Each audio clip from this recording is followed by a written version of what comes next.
Shalom saudara yang terkasih, selamat mendengarkan renungan harian Kristen hari ini.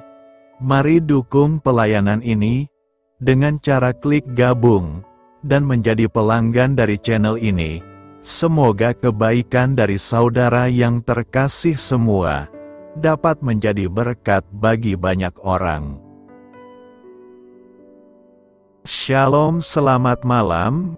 Saudara-saudara yang dikasihi Tuhan Yesus Kristus, selamat berjumpa dalam renungan pada malam hari ini. Doa dan harapan saya, saudara semua ada dalam keadaan yang baik, sehat, penuh sukacita, dan berlimpah berkat Tuhan. Sebelum kita mendengarkan renungan firman Tuhan, mari sama-sama kita berdoa. Bapa kami yang di sorga, Bapa dalam nama Tuhan Yesus Kristus, Bapa yang baik, Tuhan yang selalu mengasihi dan peduli kepada kami bersyukur untuk berkat kemurahan Tuhan. Penyertaan-Mu dari pagi hingga malam hari ini, oleh karena pertolongan Tuhan, karena tuntunan dan hikmat-Mu saja, maka kami dapat melakukan segala tugas aktivitas kami. Pada saat ini kami mau mendengarkan sabda firman-Mu, urapi kami Tuhan, agar kami mengerti dan taat melakukan kehendak-Mu. Dalam nama Tuhan Yesus, kami berdoa. Haleluya, amin.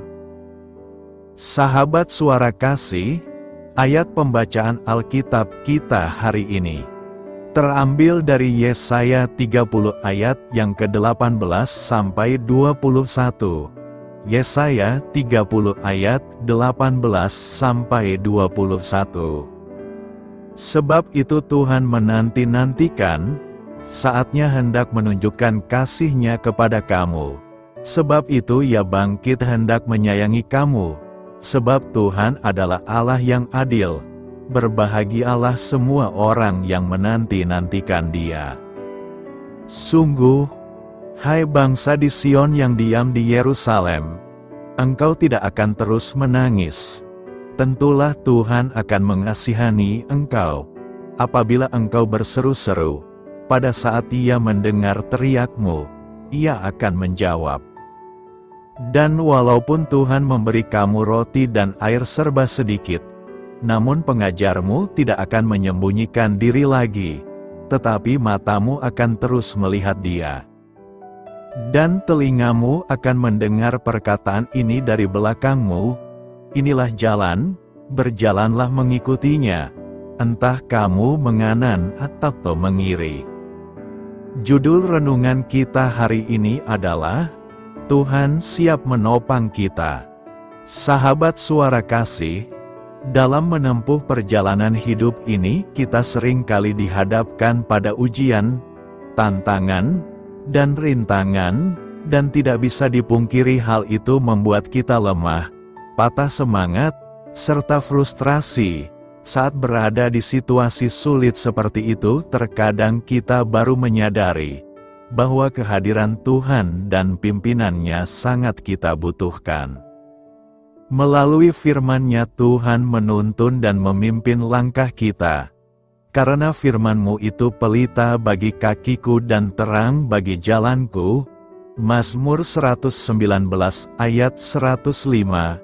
Firman Tuhan ibarat kompas yang memberikan arah kemana kita harus melangkah dan berjalan. Dalam memimpin langkah umat-Nya, Tuhan tidak selalu berada di depan. Terkadang Ia sepertinya meninggalkan kita dan tidak mempedulikan kita. Padahal sesungguhnya Ia berada tepat di belakang kita untuk mengawasi, mendukung, menopang, dan bahkan menggendong kita. Ketika jalan yang kita tempuh itu jalan yang berkelok-kelok, tidak rata, dan mungkin jalan itu tidak kita kenal. Karena itu kita tidak perlu takut dan khawatir. Sebab Tuhan selalu punya cara untuk memimpin kita. Seperti seorang gembala yang berjalan di depan dan kita adalah kawanan domba yang mengikutinya. tetapi terkadang juga Ia berada di belakang dan tak terlihat oleh kita. Sahabat suara kasih, mengapa Tuhan perlu berada di belakang kita? Karena Tuhan lebih tahu segala hal yang ada di depan kita. Itulah sebabnya kita perlu ditopang dan didorong agar terus maju. Ketika di depan ada rintangan, biasanya kita mudah sekali menjadi lemah, putus asa, dan menyerah di tengah jalan. Itulah sebabnya Tuhan perlu menopang dan mendorong kita. Ada kalanya Tuhan perlu berada di belakang, di mana kita tidak mudah melihatnya, supaya kita belajar percaya dan bergantung penuh kepada Tuhan. Marilah kita renungkan, Tuhan mau kita belajar bergantung sepenuhnya kepadanya. Maksud Tuhan berada di belakang adalah hendak melatih iman kita. Relakan diri untuk dipimpin oleh Tuhan. Sebab hanya di Allah yang tahu jalan mana yang harus kita tempuh, seperti Mazmur 23 ayat 3b mengatakan, "Dari sudut manapun Tuhan memimpin, Ia menuntun aku di jalan yang benar oleh karena nama-Nya." Amin. Tuhan Yesus memberkati. Saudara yang dikasihi di dalam nama Tuhan Yesus Kristus. Sebelum menutup renungan kita hari ini, marilah kita dengarkan ilustrasi Kristen kita hari ini. Yang berjudul Sang Pemuda dan Petapa Bijak, Sahabat Suara Kasih. Seorang pemuda yang gelisah mendaki gunung tinggi, untuk menemui seorang petapa bijak yang tinggal di sebuah gubuk terpencil. Ia telah mendengar bahwa petapa itu memiliki jawaban atas segala pertanyaan hidup. Setelah perjalanan panjang dan melelahkan, pemuda itu akhirnya tiba di depan gubuk. Ia melihat seorang lelaki tua duduk bersila dengan mata tertutup, seolah sedang merenung dalam keheningan yang dalam. Pemuda itu memberi salam dengan penuh hormat, lalu berkata, "Wahai orang bijak, aku telah menempuh perjalanan jauh untuk mencari jawaban. Aku merasa hidupku tak menentu, hatiku gelisah, dan pikiranku dipenuhi pertanyaan. Tolong beritahu aku, apa rahasia kebijaksanaan?" Petapa itu membuka matanya perlahan, lalu tersenyum.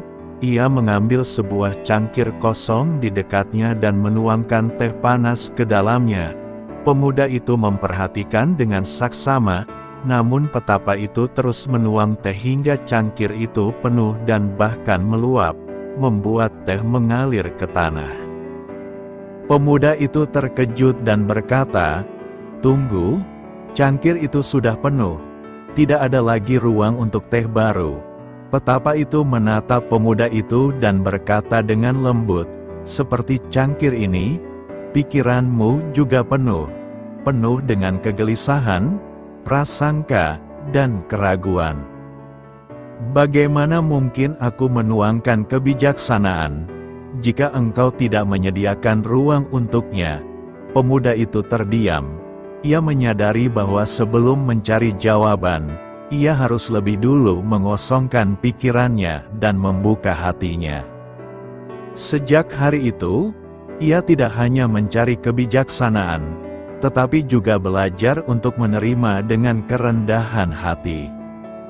Kisah tentang pemuda dan petapa bijak mengajarkan kepada kita sebuah prinsip penting dalam kehidupan rohani. Sebelum kita dapat menerima kebijaksanaan sejati, kita harus mengosongkan diri dari hal-hal yang menghalangi kita untuk memahami kebenaran Tuhan. Sahabat suara kasih, dalam kehidupan sehari-hari, sering kali kita datang kepada Tuhan dengan hati dan pikiran yang penuh dengan kekhawatiran, prasangka, keinginan pribadi, dan pemahaman kita sendiri tentang bagaimana segala sesuatu seharusnya terjadi, seperti cangkir yang penuh. Hati yang terlalu dipenuhi oleh hal-hal duniawi tidak akan mampu menerima hikmat Tuhan. Marilah kita renungkan, Tuhan Yesus mengajarkan bahwa untuk menerima kerajaan Allah, kita harus memiliki hati yang rendah seperti seorang anak kecil. Ini berarti kita harus datang dengan kerendahan hati, melepaskan pemikiran kita yang terbatas, dan membuka diri sepenuhnya kepada tuntunan Roh Kudus. Seperti Amsal 3 ayat 5 mengatakan, "Percayalah kepada Tuhan dengan segenap hatimu, dan janganlah bersandar kepada pengertianmu sendiri." Amin. Tuhan Yesus memberkati. Saudara yang terkasih, demikianlah renungan kita pada malam hari ini. Semoga menjadi berkat dan kebaikan bagi kita semuanya. Dan untuk menutup renungan kita pada malam hari ini, marilah kita berdoa. Bapa kami yang di sorga, Bapa, di dalam nama Tuhan Yesus Kristus, kami bersyukur Bapa, karena Engkau memberikan begitu banyak berkat di dalam hidup kami. Ajarlah kami Bapa, untuk selalu mengucap syukur kepadamu setiap hari. Terima kasih juga Bapa, untuk pertolongan, penyertaan, dan juga atas berkat-Mu. Kami berbahagia dan bersyukur Bapa, atas kebaikan Tuhan di dalam hidup kami. Terima kasih untuk penyertaan-Mu Bapa, di sepanjang hari yang telah kami lewati. Hingga pada malam hari ini, kami boleh bersyukur lagi di hadapan-Mu Bapa, melalui doa dan renungan malam hari ini. Terima kasih untuk firman-Mu pada hari ini Tuhan. Kami mau belajar dan terus belajar tentang firman-Mu. Firman-Mu yang menguatkan dan meneguhkan iman percaya kami. Firman-Mu yang mengubahkan kehidupan kami. Kami mau melakukan firman-Mu Bapa, di sepanjang kehidupan kami, agar kami menjadi kuat, berjalan bersama dengan Engkau. Terima kasih Bapa, untuk nafas kehidupan yang masih Engkau berikan. Kami mau pakai kehidupan kami, untuk hormat dan kemuliaan nama-Mu. Kiranya Engkau selalu memberkati hidup kami, keluarga kami, sanak saudara kami, daerah tempat tinggal kami, bangsa dan negara kami, pemerintah-pemerintah kami. Biarlah semuanya dalam perlindungan-Mu Bapa, dan jadilah sesuai kehendak-Mu yang terbaik di dalam hidup kami. Bapa, hamba berdoa untuk saudara-saudara kami yang sudah mendengarkan renungan pada malam hari ini. Biarlah yang saat ini sedang mengalami sakit penyakit, pergumulan masalah, kebutuhan ekonomi, kiranya Engkau jamah, sembuhkan dan pulihkan kehidupan mereka. Berkati perekonomian mereka, serta berikan jalan keluar di setiap masalah kehidupan yang sedang mereka hadapi. Ajarlah kami juga Bapa, untuk selalu berharap dan percaya kepada Tuhan Yesus. Pada malam hari ini Bapa, kami akan beristirahat dalam tidur kami. Kiranya Engkau sertai dan lindungi kami di sepanjang malam ini, sehingga kami boleh bangun besok pagi, dengan tubuh yang sehat, kuat, serta diberkati Tuhan. Terima kasih Bapa, inilah yang menjadi doa dan permohonan kami. Dalam nama Tuhan Yesus, kami berdoa. Amin.